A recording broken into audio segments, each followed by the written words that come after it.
Thanks for logging on to myfoxhurricane.com. Three areas that we're watching here. First one out here, this is still those remnants of once tropical storm, then tropical depression, Gordon, still hanging on out there, but a really low chance of anything really happening with this. Then we also have this other area to the west of that. This has now been designated as Invest 96. So no concerns with either one of these systems. So we're really not going to focus in on them because regardless of whether they develop or not, they're basically out over open waters and no threat to any areas whatsoever. Now, what we're watching, and we've been talking about this for days, is down across the Caribbean. And you do see a little area of convection here, but really what we're watching is as we head through the weekend, this slow development of this Central American gyre, this big spin in the atmosphere, which will start to, or at least allow for an area of low pressure to be developing down here. Anything that happens, it's gonna take time. This is a very slow process. So we're gonna move through this weekend and there's still not gonna be any big changes.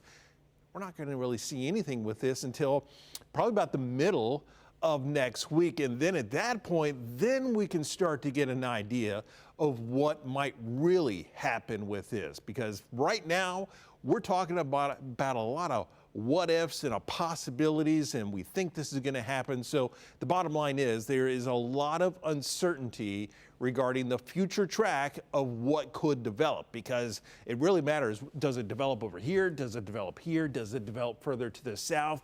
You look at the various computer models, and we've got fantastic computer models, but you're seeing them all over the place. And so when you don't have any kind of consistency among the models, what that tells you is you just don't know at this point. So you look across the Gulf of Mexico right now, and there's a lot of dry air. We've got this big dip in the jet stream. So that's another reason. It's going to take time. All the moisture being suppressed well to the south. So here's the pattern that we have going on right now.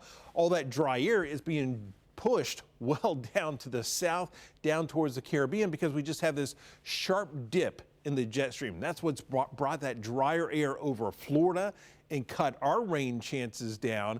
And what we watch is over the weekend is this developing gyre, and that will start to work its way on to the north a bit as the trough lifts on towards the north. And then what happens is from time to time, you get these areas of low pressure that can develop because of this just broad area of low pressure. And then what happens is they're typically going to work their way up into the Gulf of Mexico. That's what all these various computer models are showing is likely to happen. The big question is, where does this develop? Does it develop further on towards the west? Does it develop further towards the east?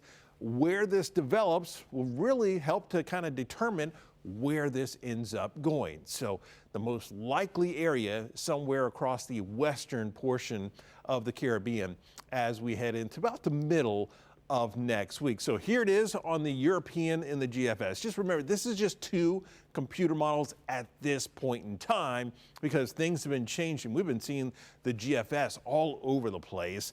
The European's been a bit more consistent with its idea moving into the western and southwestern Gulf of Mexico. And here's the GFS a bit further to the north. So you're seeing wild changes in these models.